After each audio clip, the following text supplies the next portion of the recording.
Yun mga boss idol, Hargo, kumusta yun mga boss idol, sa mga nagproblema sa Bindo machine hulog piso natin mga boss idol na walang lights mga boss idol.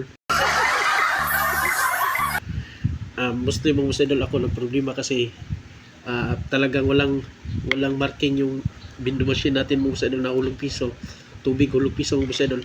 Itong boss idol naka-imbento ako, gumamit ako ng adapter mga boss idol, 240 volts mga boss idol. You know, 240 volts mga boss idol, AC/DC adapter mga boss idol yan, no? Ito yung charger sa remote kong laruan mga boss idol, tapos may nakuha akong lights mga boss idol sa lead sa bluetooth mga boss idol, sa speaker sa speaker na bluetooth mga boss idol. Ito yung ginawa ko mga boss idol yan, no? Tingnan nyo mga boss idol, nag lights on ko siya mga boss idol, saksak ko siya sa outlet. Ito yung outlet yan, no? Tingnan nyo yan, no? Tingnan nyo mga boss idol, yun, no?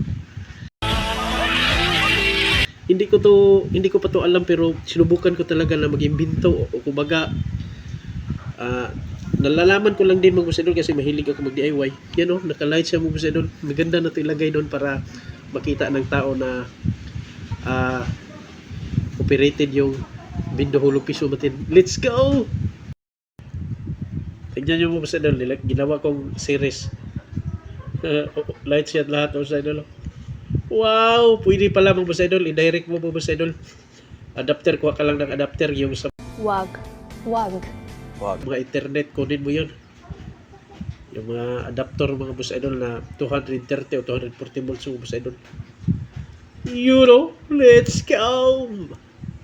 Yun mga boss idol, sana may natutunan kayo ngayon boss idol. Happy ako boss idol kasi successful yung ginawa ko, kasi doon ko pa gusto gawin. Ngayon chance naman kasi umuulan, walang ginawa, nasa bahay lang ngayon. Ginawa ko to adapter boss idol, kuha kayo ng lead, subok na to, legit, let's go.